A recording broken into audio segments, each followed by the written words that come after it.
Today's edition of Talking Point. In the course of today's edition, we shall be focusing in the western part of the African continent, to some extent the African continent, with the spiraling terrorism attacks or terrorist attacks that have been ongoing on the African continent. Indeed, following months of accusations, Ukraine has finally denied media reports that it has not been involved in supplying drones to rebels fighting in the northern part of Mali. A statement from the Foreign Ministry of Ukraine read, Ukraine strongly rejects the accusation that have recently been released by the international media outlets about the alleged involvement of the state in the supply of UAVs to the rebels in Mali. In August, a military base in Tinzoaten in northern Mali was attacked, killing many, an attack that drew regional as well as global attention. With these remarks, Ukraine blatantly ignored comments that had been made earlier by the countries or the alliance of the Sahel states, precisely Mali, at the United Nations Security Council. However, there have been growing concerns over terrorist financing on the continent, especially within Mali and the Sahel. Some schools of thought believe that terrorists or terrorist funding could take different forms, like terrorism financing, trade, and other lucrative activities through non-governmental organizations, charity organizations, and levies, or through smuggling of arms, assets, and currencies by cash couriers, or through drug trafficking. Who is indeed funding these terrorism free on the African continent is our focus for today, ladies and gentlemen. Thank you for joining us. You're welcome.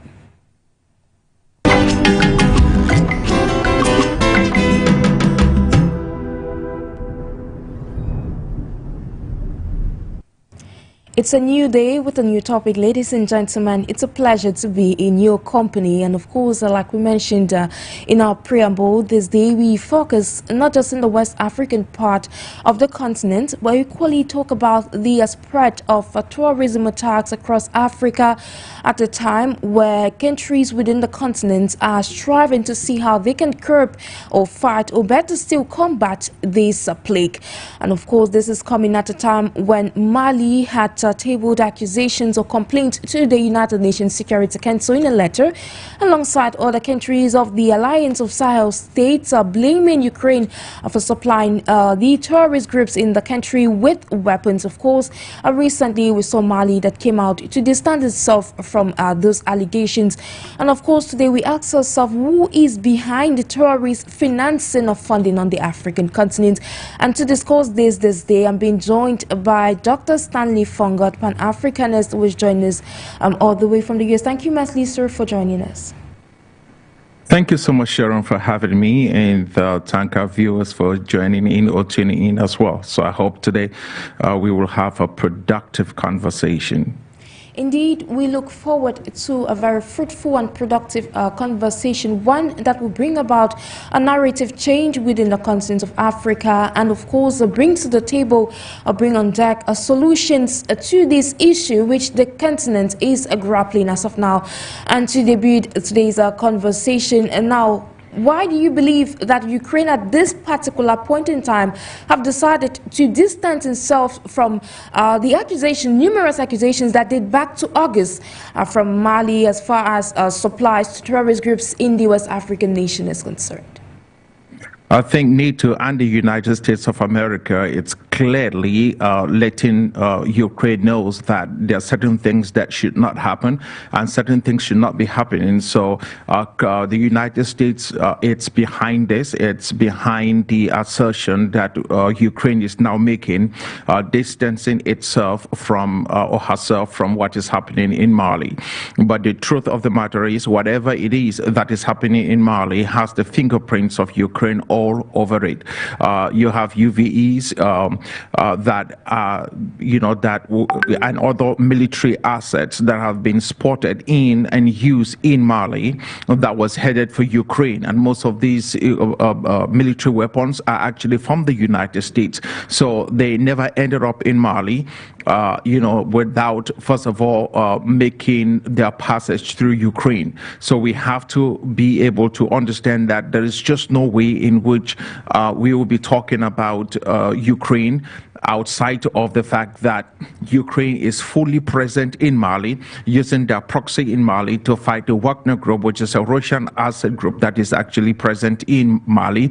And most of the Malian authorities are actually using the Wagner group for their personal safety and security. And so there is absolutely no reason why we should think otherwise. Obviously, Ukraine is in the mix so far as what is happening in Mali is concerned. Well, when you look at what's happening in the West African nation, you notice that before Ukraine had to make the statements, it took French newspapers like Le Monde to make a statement and accuse Ukraine of supplying terrorist groups in the country with drones before the foreign ministry actually reacted. Doesn't mean, because I recall just recently we saw the Turkish President Recep Tayyip Erdogan that was calling on the United Nations to have a firm stance and be able to take critical decisions as far as global issues is concerned if it intends to protect the world. Because he was stating that on key issues like what's happening in the Middle East, issues even on the African continent, the United Nations seem to be very silent on issues like this. So when you look at this, would you say that in as much as we saw these countries table a letter of complaint to the United Nations, and even during the UNGA, which was the United Nations General Assembly, the United Nations fell short of addressing this issue? Could we seem that the organization actually needs some sort of reforms? And could we equally say that relations between France and Ukraine seem to be deteriorating because, you know, France is part of the West? And at this point in time, we're looking at France that is trying to woo back some of the countries within the Sahel region, especially countries like Mali, countries like Burkina Faso, countries like Niger that were former colonies. Absolutely, and I think that the West, for that matter, and obviously when you talk about the West, you're actually referring to France and her colonies and everyone in the colonial space, and also you're talking about Russia, about the United States rather. So because of Russian activities on the African continent, what is happening is that the United States of America is basically engaged in a geopolitical war and trying to be able to hold the African, back to its side, whatever it would takes for the United States to basically destabilize whatever Russia is trying to do on the African continent, the US will do. And the reality is France is basically speaking up, or not France, the French news media is speaking up, just nothing else but facts and truth. Russia is on the African continent providing military support to the which is basically through the Wagner group to Mali, and the Malians are fully enjoying those privileges. And obviously this is a territory that used to be controlled by the West through France. Unfortunately, it's not the case now, and so the United States will do whatever it takes to be able to make sure that she has her foot, she puts her foot back on the continent of Africa to reclaim territories that has been taken away from her vis-a-vis, what is happening with France in the Sahel. We have to make sure that we fully understand that irrespective of whatever is taking place, the United States of America is firmly behind this. And if if Ukraine is basically speaking up right now, it's primarily because, the United States does not want to be pulled into this in the open, but their proxy on the ground is doing the job for them. They just want to be identified as those who are behind this, because the reality is the amount of weapon that has been shipped to places like to Ukraine, and there are billions of US amount of in terms of military asset that has been sent out there. Libya, there is no way we can be talking about it ending up just in Ukraine. That stuff is basically all over the world and going to wherever it is that the U.S. is, trying to do whatever proxy war they're trying to do. You will find those in those areas. Those are the challenges we are facing. And let's not forget that a place like Libya is nothing else but a traffic hub for illegal weapons smuggled from around the world. It's actually a hub. It's a transit point. If you're trying to buy illegal weapons, if you're trying to buy illegal guns and whatever stuff you're trying to get, bombs, whatever, the only place for you to do that safely in this time and in this ancient time will be in a place called Libya. Well, hopefully the Libyan government is striving to see how they can address those problems. But given that the question was two-sided, looking at the United Nations, would you equally agree that the organization indeed need reforms? Because if it cannot address, or the UNSC cannot address key issues like this pertaining to the African continent, who else does it benefit? The United Nations is not ignorant as to what is happening on the African continent. The question is, who is the United Nations? So far as the United Nations is concerned, bore in its fabric, the continent of Africa is not of any importance to the United Nations. Remember that once upon a time, there was a man, an African, who was head of the United Nations, Kofi Annan from Ghana. And when Kofi Annan was head of the United Nations, there was a country on the African continent that was literally burning. In 100 days, 800,000 people died in a place called Rwanda, and that was underneath the leadership of a man called Kofi Annan. If Kofi Annan was not able to help the African because the United Nations absolutely did nothing, then forget about whoever is in charge of the United Nations right now so far as the African is concerned. We on the African continent fully understand this, and so there's really nothing to doubt as to whether the UN is going to do whatever the UN has to do. The UN has no interest in Africa. The UN, whatever mandates the UN will carry out, or if the UN have to do anything, you better make sure that it has to do with NATO. You better, make sure that it has to do with something that's happening in places like Asia. But for Africa, I mean, the consensus is in. We have not seen the United Nations do anything, for Africa than the mega foreign aid that they bring. Meanwhile, the UN trucks keep carrying and looting, African artifacts and looting gold and diamond cobalt, which is well documented out of the continent of Africa. So if you're talking about United Nations, there's nothing to write home about. The United Nations has failed Africa, it has failed Africans, and it's not for Africa, it's not for Africans. We might have to come up with something better, and that's why we need to be able to look at the Organization for African Union, the AU, in Africa, to state to Africans that this is our United Nations. We need to fight to make sure that we are united on the continent of Africa, not trying to figure out what those boys in New York are trying to do so far as the African is concerned. That's nothing they're offering to the African. It's a fact. Thank you so much, Dr. Stanley FONGOD, who is our expert of the day. We move forward now. In spite of what's happening in Mali and the rest of the Sahel region, we've seen that these countries are not just, they are like some sort of epicenter of the terrorist attacks that have been happening in recent times.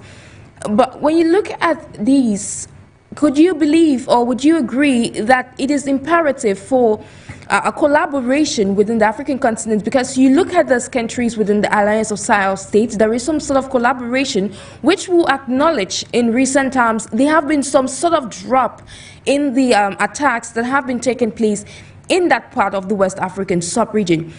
So how far, to what extent can collaboration go a long way in curbing these terrorist attacks which we are seeing or recording on the African continent?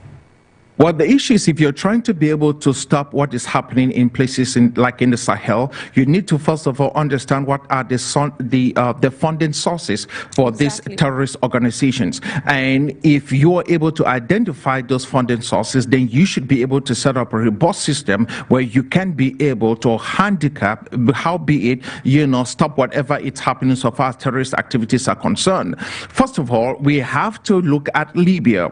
Libya was stable before the genius Barack Hussein Obama showed up and decided that Mohammed Gaddafi, needed to pay the ultimate price for whatever reason, which obviously had to do with the petrodollar and the fact that Gaddafi was trying to put up a currency that was backed by gold, which would have tanked the dollar.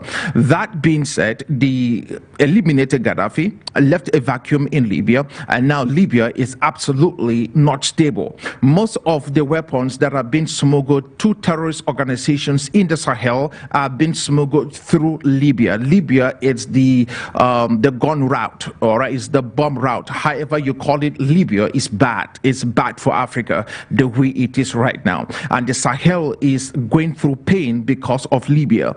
That is the only route in which these idiots are bringing this machinery of war into, or this weaponry of war into the Sahel. That being said, if we are able to take care of the Sahel and mount up a system that will be able to track, eliminate targets that are coming into the Sahel with all these machines of war, that will be able to help the African. The Sahara to the northern part of the Sahel is very unforgiving, which will make it extremely quite difficult, to mount up any kind of a serious, it will have to be series of checkpoints on migrant route all across the Sahel to be able to stop these illicit guns that are coming into the Sahel to fund these terrorist organizations. So we now have to start looking within these regions to figure out what are these terrorist organizations that are operating in these regions and find out how we can be able to stop them from within before they start ordering and receiving these weapons of war being shipped from Libya to the Sahel. If that was going to happen, then we will be able to at least reduce the terrorist activities that is taking place in this region. Secondly, these terrorist organizations are also being funded primarily, from groups and individuals in the Gulf, people in places like Saudi Arabia, Qatar, all those Islamic nations in the Gulf. Those are the guys who are funding, this is well documented, those are the people who are funding the terrorist activities that is taking place in the Sahel and in most parts of the world. We have to be able, obviously that would have been the work of the United Nations, but obviously they don't care because the bombs are not exploding in New York, they are not exploding in London, they are only exploding on the African continent, and so far as it's exploded on the African continent, who cares? But to the African, we have to make sure that we take care of our own and do whatever it takes to call out these groups and individuals in these regions and bring them out on, it be on social media or whatever news channel we have, to state that such activities cannot continue on the African continent. We are quite sovereign, and then sue the living daylight out of these individuals in The Hague and bring them out actually in the World Court. We have to do that, because if we don't, this madness will continue.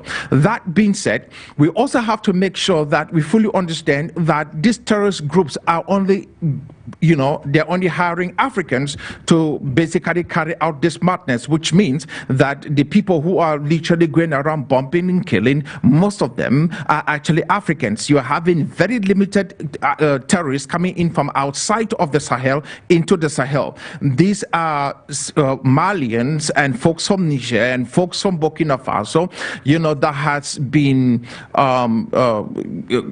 kind of coerced into becoming terrorists, and now they are fully engaged in a religious war against their own people. We have to make sure that we bring some kind of an incentive in helping young people get some kind of employment, so that they do not just give their lives up into this kind of a lifestyle, destroying their own people, destroying the nation, in this fake utopia that somehow they will have a couple of virgins when they die and then they make heaven.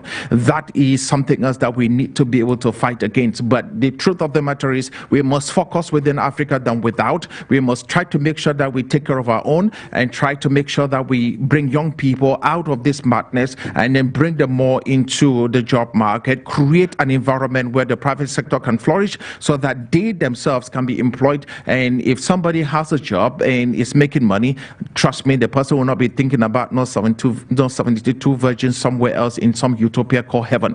They will be thinking about how to take care of their family, how to be able to make more money, how to be able to live a good life, and because this is what they can see, not of a promise of something that they just believe and can see.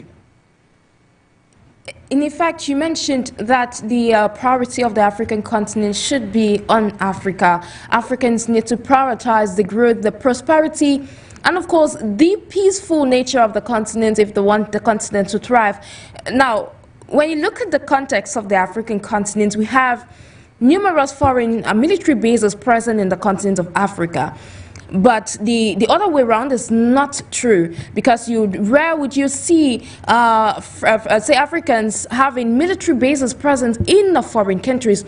But when you look at Africa, why do we have terrorist attacks adding or say increasing on every other day, when we have these military bases present on the African continent? I recall you mentioned earlier on that the interest of the African is not at heart, but when you look at the context of Africa, how can Africa prioritize its own growth and possible sustainable development? Well, I was kind of Googling here because you said that there are no military bases, of African origin in the West. And so I was thinking maybe I should be able to ask the state, whoever I need to ask out here, that I'm thinking of setting up a military base for either the Nigerian Armed Force or the Cameroon, God knows what, or some, but that's the easiest way to end up on the terrorist watch list in this nation. If you try any madness like that, you're in trouble. But then guess what? We can do that on the African continent and basically demand that, the Africans yield for us to basically put our bases wherever we want to do. As Americans, as Europeans, we can do whatever we want to do. And unfortunately, the only people who allow this madness are Africans. We don't see such things happening in China. You don't see such things happening in some other countries. The only place you find these military bases are in Africa. Why? Because Africans are looked upon as demented.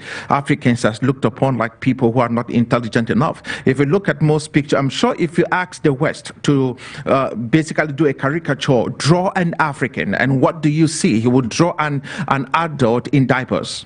All right, that would be a perfect description of who an African is. It's a fully grown man. You're in your 40s, 50s, and 60s. All right, and it's not because you have any kind of a medical issue whatsoever. You're just an infant adult, and that's the way they see Africa. Here we are on the African continent, and we're having all these military bases, springing up everywhere, and literally giving away our sovereignty to some superpower in the name of security. What security? We've been secured from who and why? We have local resources on the African continent today that is being used to fund all the terrorist activities that is taking place in Sahel, in places like the DRC. Democratic Republic of Congo has about 126 different militia groups, all of which are responsible for guiding mines, and those mines are controlled by most multinational corporations who are benefiting from the mineral resources that are being mined out of these locations. We are talking about companies like Apple. We are talking about companies like Samsung. We are talking about all the EV companies that use lithium, as an EVs, electrical vehicles. All those companies that manufacture these systems, cell phones, and every digital gadget that you can think of these days, have somewhat of an influence in what is happening in the DRC. But nobody is talking about these companies and what is it that they're doing by funding directly and indirectly the terrorist activities that is taking place in the DRC, the terrorist activities that's taking place in the Sahel. No one is talking about it. But yet we can be able to talk about how we're trying to bring security. Meanwhile, it's quite obvious that what is actually funding this madness is the local natural resources that these groups are looking for. We have to be able to find ways on the continent of Africa to understand that the Caucasian is not out to help the African. The West is not interested in helping the African. The West is interested in helping herself. So is the East. China, Russia, They're interested in helping themselves. We must be able to strike a balance. Well, the African is fully responsible for what is happening on the African continent, and whatever concessions we give, either be it on trade or mining, whatever those concessions will be, let those concessions be as a result of us Africans deciding that this is what is good for our people and this is what will push us forward, not because somebody has coerced us into basically giving up our territory in name of certain ability basis, so that we can be monitored and controlled and manipulated by all kinds of technological warfare from within the country, and none of us absolutely know even what is going on. All right, in this age of generational warfare where information is as powerful as anything else, you can have just one particular system built out here in the West that has the capacity to knock out all telecommunication services within a particular country. Trust me, I'm in that space.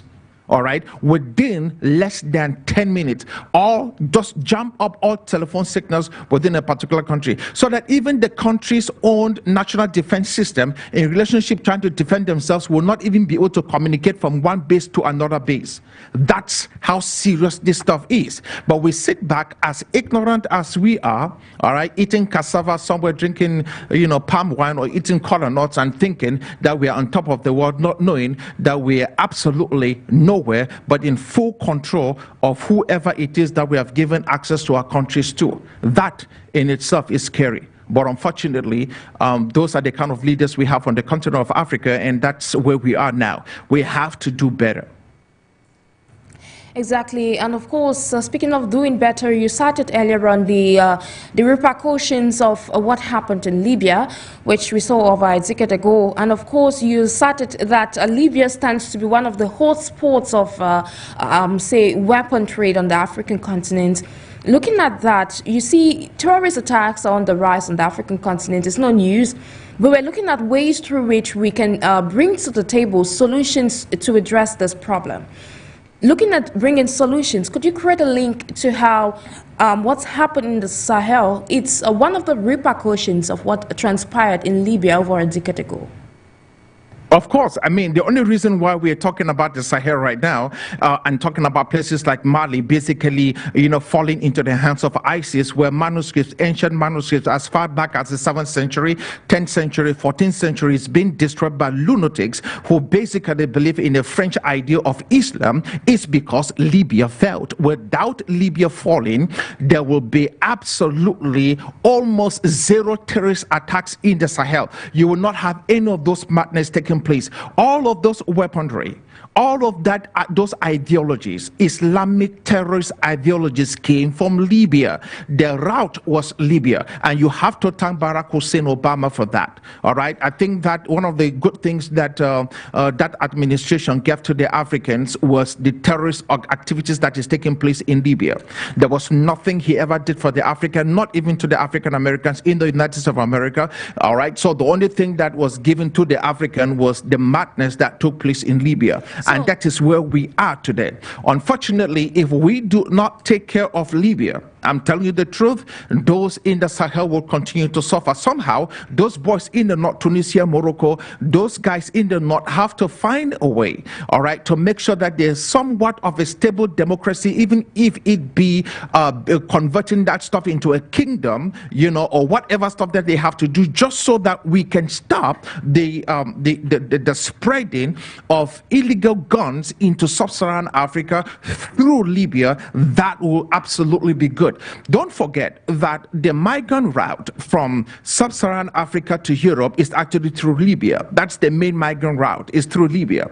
And if you know exactly how Africans has been treated in Libya by Arabs, you will be, I mean, it's absolutely quite disgusting. We have young Africans, especially female young Africans, migrants that takes this route, that do so at the risk of actually being kidnapped, put over in some kind of a camp where they are being raped, and then the children they give birth to, all right, they sell them in the black market. This is well documented. This is what is taking place in Libya.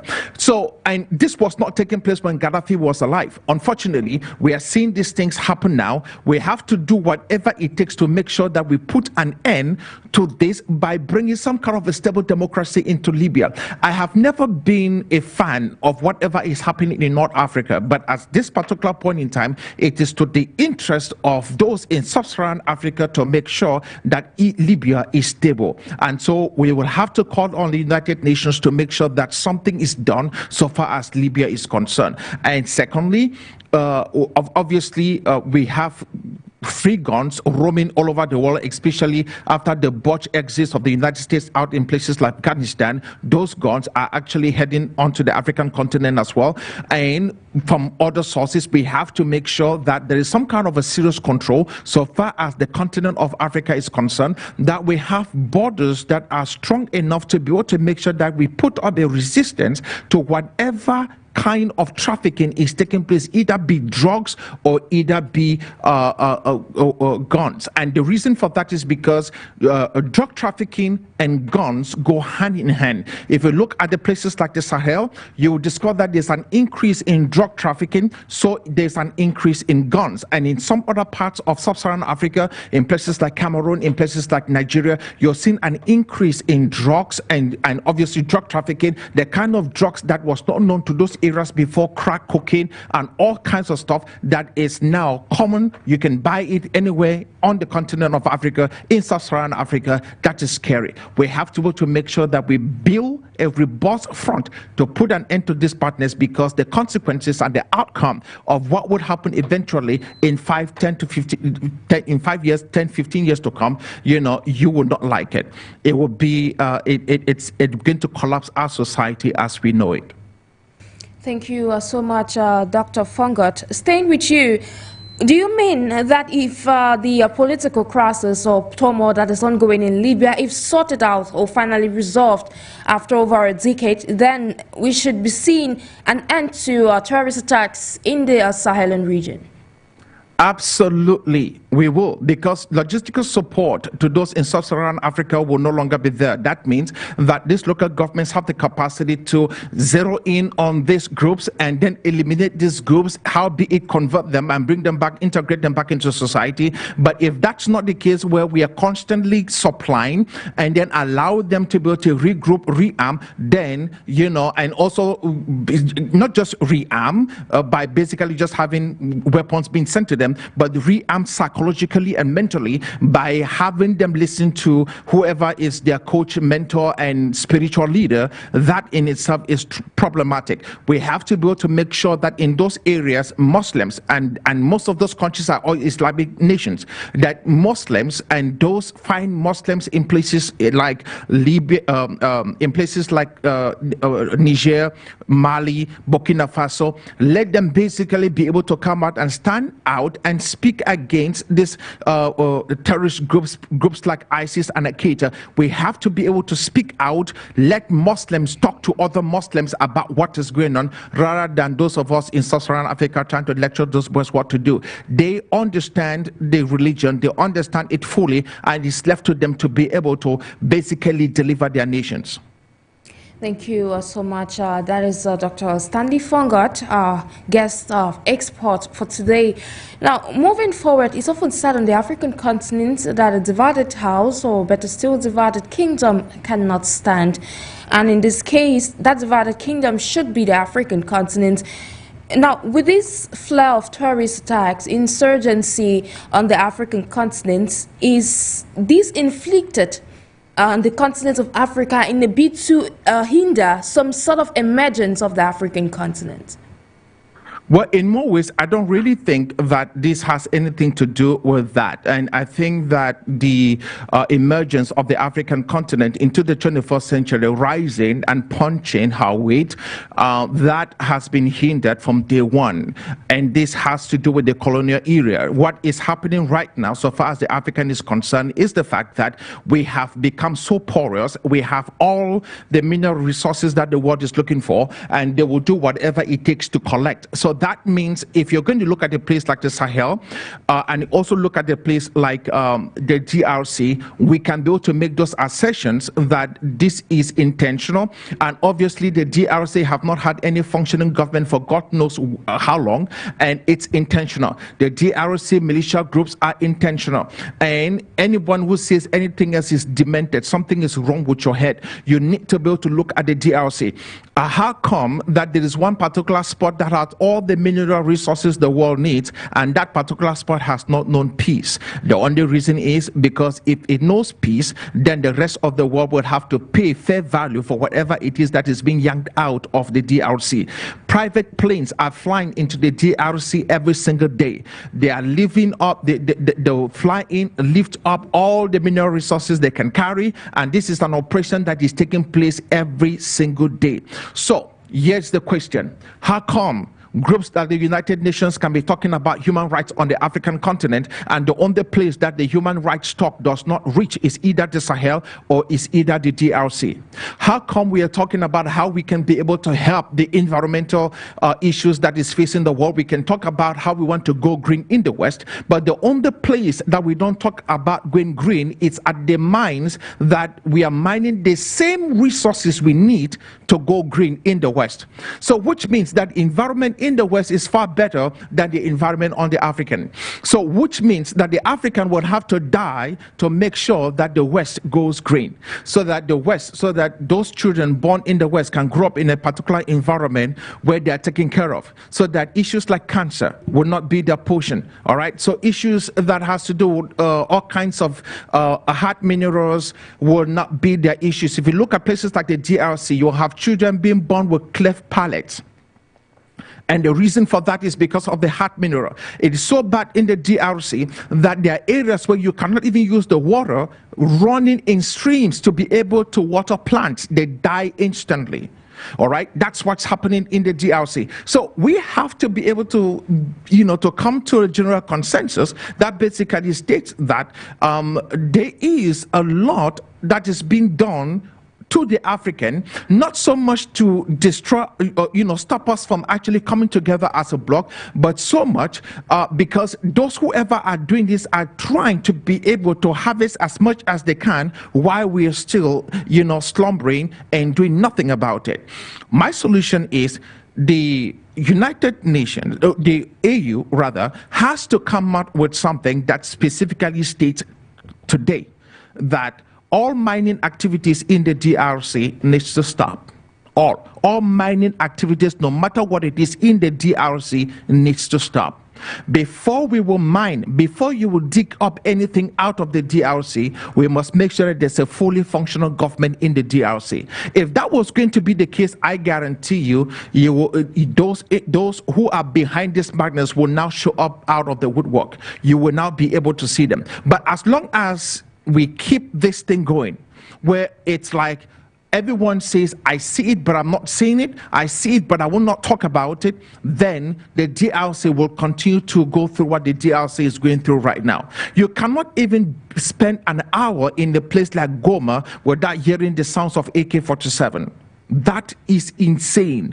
I have folks who are on the ground in the DRC that I communicate with constantly, and if they tell you the pain that they're experiencing on a daily basis because some foreign national corporation and country needs to be able to yank out their natural resources. Meanwhile, they absolutely make no money out of that. They're only fighting to survive, not based on the food that they're eating, but because they have to make sure that they're always in a location where they can dock, because AK-47 bullets will be flying without being announced. That is the pain that those in the DRC are experiencing. So we must do whatever it takes to make sure that the DRC become a functioning government. And if that was going to be the case, then the AU must now come together as a bloc. At least if you're not trying to integrate us as a country on the continent of Africa to have the United States of Africa, let us begin to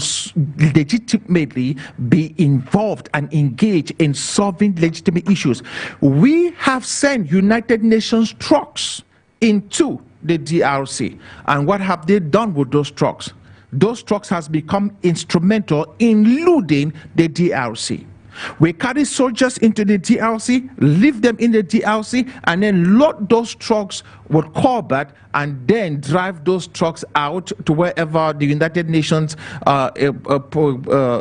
base is, and then fly them out of there. I don't know exactly what kind of games these idiots are playing so far as the African is concerned, but I'm sure the African has become conscious. We must hold the AU accountable for whatever madness is taking place in the DRC. Thank you so much, Dr. FONGOD. Now, looking at what you mentioned earlier, the United Nations, I recall some time ago addressing the United Nations General Assembly that took place recently in September in New York, stipulated with regard to what's happening in the Democratic Republic of Congo, that it was imperative for the country to be able to organize some sort of investigation a bit to sort out those that were benefiting from the exploitation of minerals in the country, yet empowering the crisis, or better still, the conflict that is ongoing in the eastern part, precisely in North Kivu.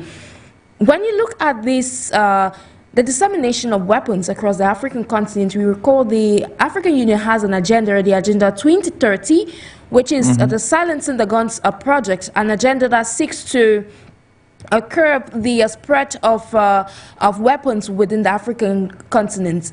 Do you believe that this agenda, which was extended from 2020 to 2030, is still achievable in the context of the African continent, with the spiraling insecurity and the conflict coupled with terrorist attacks, which we see on a daily basis? You know, the saddest thing is that whatever those boys in New York are doing at the United Nations, they think they're talking to idiots. You know, when you say you have to carry an investigation to find out who is benefiting from what is happening in the DRC, they are saying so with evidence of what is it that of those who are benefiting in the DRC, and it's called a phone. It's called a phone. It's either a Samsung phone, all right, it's either an Apple iPhone, it's God knows what. You have it. It's called a phone. You have it. You know the companies that are fully enthroned in getting these raw materials out of the DRC and all of their cronies. You know that. And so if you really want to become serious with whatever is happening to the DRC, you need to place a call to Apple. You need to call Samsung. Those are the individuals who will begin to speak up. You need to speak up with every single company that is in charge of producing batteries that is lithium-based that EVs are using. Those are the individuals you need to be talking to. Talking about setting up an investigation. Investigation into what? Investigation into the private planes that are flying into the DRC?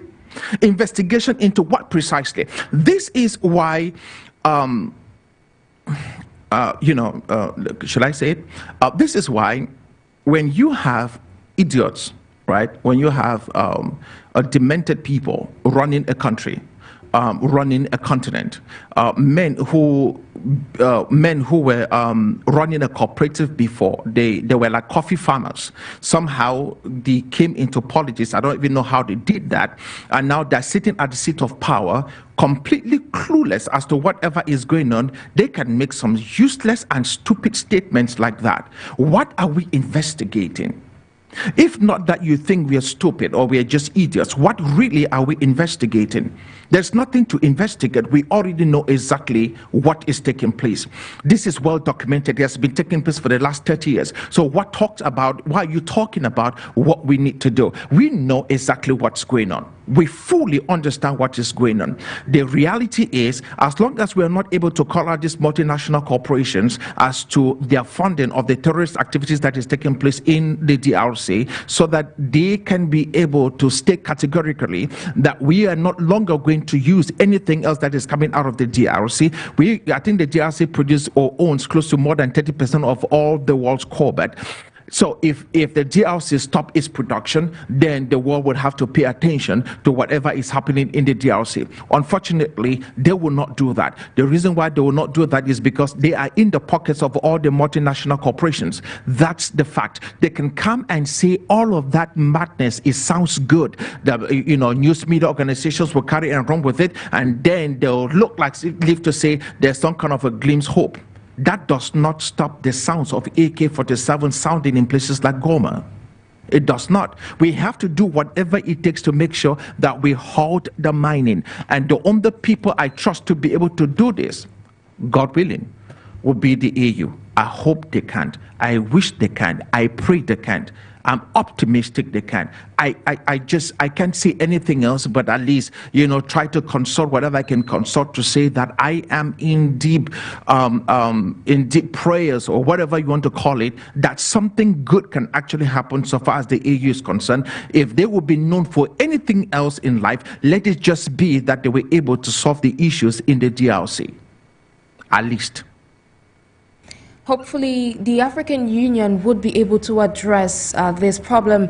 And of course, there has been this renewed call for the African Union to have a standby force that could be able to intervene in critical cases across the continent of Africa. It's often true that Africans do have the liberty of choosing the partners which they intend to cooperate with.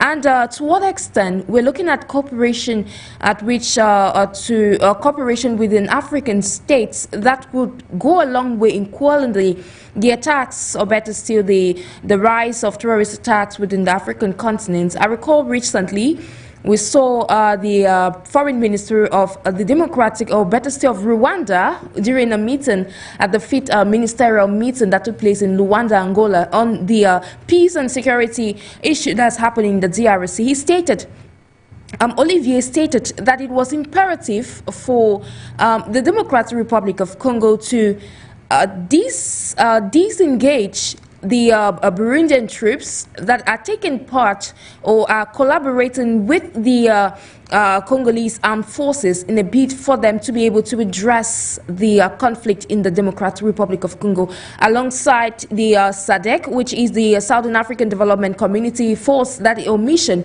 that is taking part in that part of the African continent. When you look at these numerous crises, this is away from Mali, look at numerous crises ongoing on the African continent.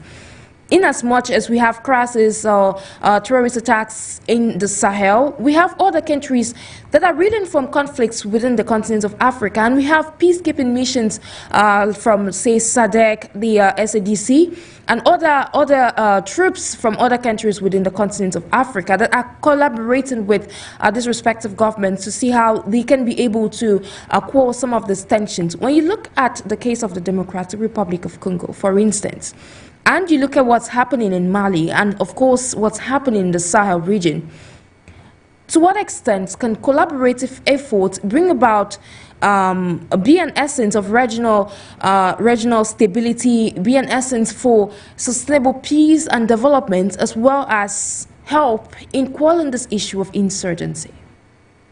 I think that there has to be a way in which we begin to fully understand that for us to be able to do anything on the African continent that will be meaningful in being able to curb and stop the spread of terrorist activities on the continent, it has to be based upon collaboration.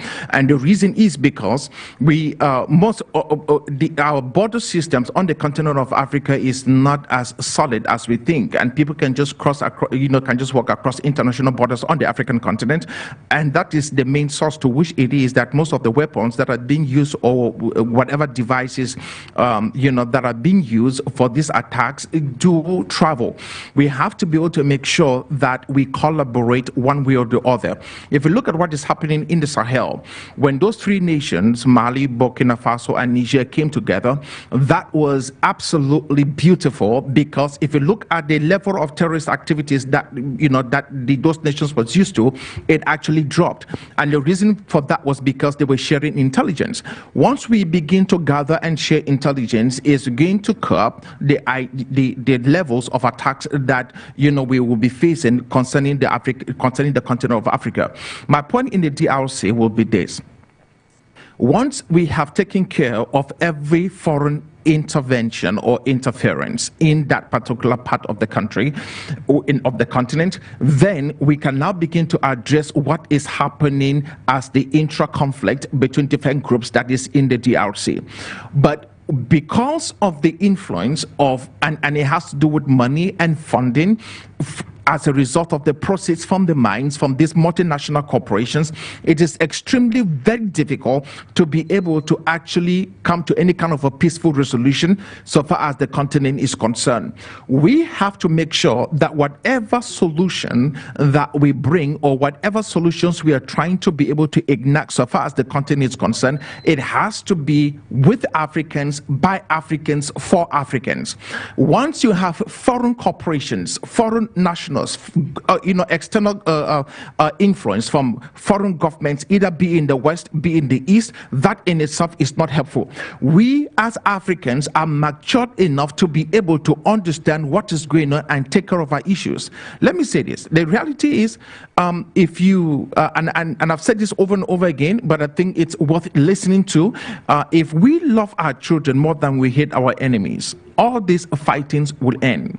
If we love our children more than we hate our enemies, all of this madness will stop. And the reason why these conflicts keep continuing is because somebody has told you that the greatest enemy you have is your brother, that the greatest enemy you have is your neighbor. Your neighbor is not your problem. Your brother is not your problem. The problem you have is the person who is telling you that your brother is the problem. What they're doing is they collect everything else that they're collecting, and then they exit, and we can now stay back and then kill ourselves. Hasn't it never crossed our minds that the only thing that they bring in exchange for whatever commodity that they are mining or taking out of the mines are weapons of war?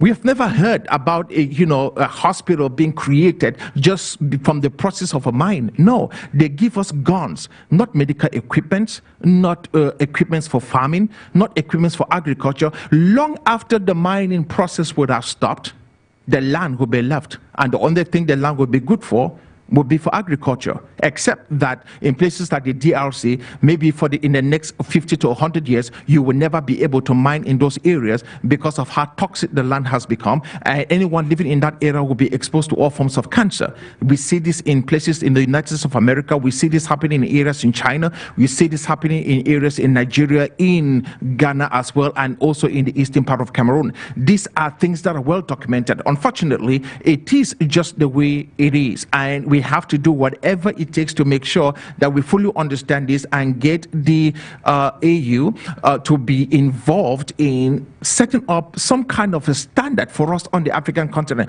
We talked about having a force, a standby force that can be able to get in and take care of issues like this. I think that the standby force must be able to get into places like the DRC and then be laser focused on all those rebel groups that are operating in the DRC that are responsible for guiding those mines. That is the biggest issue in the DRC. That is the biggest issue for the continent of Africa. If we secured our resources first, then we now have an opportunity to sit at the table and discuss as brothers as to what we need to do so far as the continent is concerned, and in the case of the DRC, what we need to do, what relations we need to do so far as Rwanda, DRC, and their neighbors are concerned. We need to have that conversation, but that conversation will only happen when we have stopped the looting. I think the looting is the bigger problem than trying to be able to find how we can bring solutions. There will be no solution as long as the looting is taking place.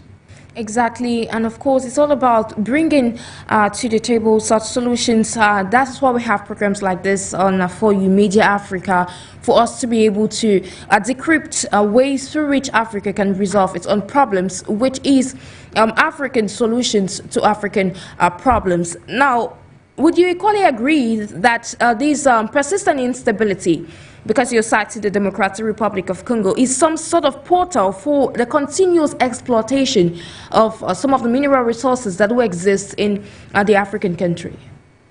Absolutely. Everywhere on the African continent that you have had war, one of the things that I don't know exactly whatever conclusions anybody wants to bring this, call it conspiracy theory all you want. The reality is wherever you find war on the African continent, that area is rich in natural resources, rich in minerals. I mean, extremely rich. And obviously, if you look at a place like Central African Republic, there is no functioning government in Central African Republic. There's nothing to write home about as far as that area is concerned. But I mean, rich in natural resources, and they are transporting those natural resources in and out of the DRC, in and out of CAR. All right, Central African Republic. If you have ever seen something as sinister as seeing a plane land in a jungle, all right, go to Central African Republic. Just go to somewhere in Cameroon, in a place like Yokaduma in Cameroon. Show up in a place like the DRC, and you see planes landing in the middle of nowhere. The question is, what are they landing there for? And what are they carrying out of those areas? Well, nobody knows, right? Nobody knows. But unfortunately, that's what's happening. If you keep the people long enough fighting among themselves, then you have the opportunity to basically loot them as much as you can. Because obviously, they will be looking for weapons of war to survive. And if you have the capacity to fly in weapons of war and then give it to them, and in exchange carry out all the golds and the diamonds that you can, then that's good business. Good business any day. Obviously, there's no immigration port, all right? So those planes land, they're not going through immigration. They just land. They are not going through any custom post. They just land in the jungle and take off in the jungle. So, and somebody's going to tell me that, you know, the so-called fake governments that do exist in these regions do not know what is going on? No, of course they know what is going on. But unfortunately, that is what it is. Once you destabilize a people, you have the capacity to loot as much as you can, because whatever you're taking is not at fair value. So the many wars we have on the continent of Africa. Thank you so much, Dr. FONGOD. Given that we're discussing, say, who's funding the terrorist attacks in Mali and the Sahel region with respect to what's happening across the African continent, when you look at the West African nations that do constitute the Sahel, given that have been plagued by insecurity for the longest of time, these countries, especially the countries of the Alliance of Sahel states, they're actually striving to see how they can be able, at their own levels, address some of these challenges that do occur nearly on a daily basis across the region.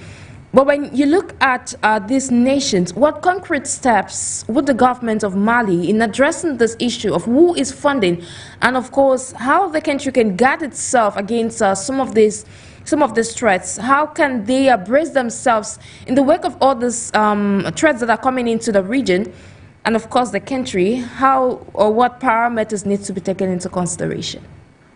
Well, I think that they have to, basically fight and keep fighting. You know, terrorist organizations like ISIS, organizations like Al-Qaeda, all right, the Islamic Maghreb, they have to do whatever it takes to be able to fight these groups.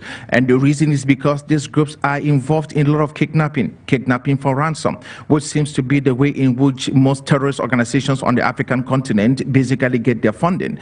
They're kidnapped, and then, you know, especially those who are rich and well-to-do, and then for you to be released, your family has to pay pay heavily, and that's what is taking place in places like Mali, Burkina Faso, and Niger. They have to fight these terrorist groups, fight these, these arms groups in that regard. And if they keep up doing this, and then to be able to build up a robust area surveillance system so that they can be able to watch whatever is coming in from the Sahara in places like the Sahel, in places like Libya rather, that will be good. Well, that which it will be extremely quite difficult, because all the gains they make, those groups will just be able to rearm and re-engage again, because there is an open market. I mean, just an open market for weapons in Libya. We have to be able to make sure that they fully understand that if you will have to make, these regions secure, they have to cut out those routes coming in from Libya. That will have to be their main focus, with that which is going to be extremely difficult. Now, away from the Sahel, given the African continent is equally been plagued by some of these challenges, now to the leaders and, of course, the various stakeholders that are at the center of what's happening in respective countries across the African continent, what concrete steps or what concrete suggestions can you pass across? The reality is that the African continent is ripe to be the best that it can be. I think we are right in the place in history that in terms of the young population that is on the African continent, we are going to be the highest. I think in a couple of years, we will have the largest youth population in the world. That means that we are going to be the next market, the next frontier for every single thing else that the world wants. We have the resources. We have 60% of the world arable land. Africa is the next frontier, is the next destination for the world. I think that we on the continent of Africa needs to fully understand this and then protect the continent for our children. What that means is we have to have robust collaboration on the continent of Africa that is foundation in nothing else but goodwill. I am an African, you are an African, we are Africans, Umbutu. I am because you are. I'm responsible for who you are, you're responsible for who I am. We have to have this mindset and this ideology, and we have to learn how to dance. It's important for us to learn how to dance. You're asking why learn how to dance? The reason is because we as Africans, when we do dance in most of our cultures, we do not dance alone, we dance in a group. And when we do dance in a group, we dance in a circle. And while you're dancing in the circle, if you realize the circle always have a leader at the beginning, when the circle, at the beginning of the circle's formation. But once the circle has been formed, there is no leader. And there's nobody who is leading. Everyone in that circle becomes a leader. Everyone in that circle is a potential leader. What that means is this, that for the interest of the African, we should not be thinking about who is on top and who is not. We, all of us, we are on top. That's why we need to dance. In a dance, we go counterclockwise on the African continent. I don't know about anywhere else in the world. We dance counterclockwise. We do not go with the flow of the clock. We actually go with the flow of the universe. We go with the flow of life itself. That's the circle of life in which we are in. What that means is this: we are harmony one with another. And so we are basically celebrating our past, we are celebrating our present, and we are also celebrating our future. Because past, present, and future is intertwined and locked up in the dance, is locked up in the circle. This is extremely very important, that for us, whatever ideas that we want to carry out so far as the African is concerned, we must make sure that we protect our heritage, our history.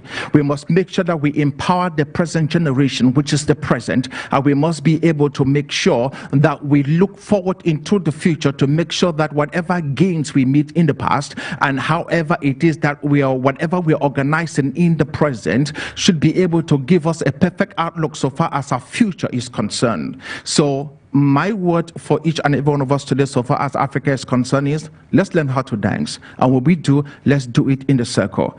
You are because I am. There is no leader. We are all leaders. We are all involved and in charge on this great dance of our lives, dance of our existence, and this great cosmic dance. Let us do so, no mindfully well, that the future is not too far. The future is present with us now, and the past is still present with us.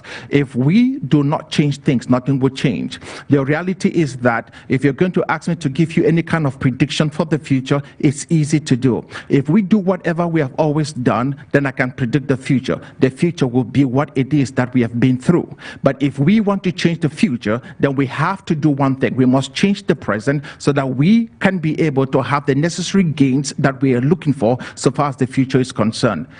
In that case, you know, I hope you thanks.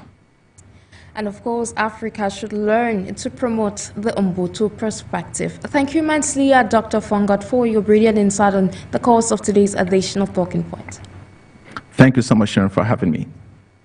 Meanwhile, ladies and gentlemen, that was our expert for today, a Pan-Africanist who doubles as an author and equally an economist. Is on that note that we shall be culminating today's edition of Talking Point of our 4U Media Africa. You are watching us on 4U Television, listening to us on 4U Radio FM 96.3. And of course, we went live on our social media platforms. Meanwhile, ladies and gentlemen, I thank you for your keen attention and I wish you a great day in company of our numerous programs.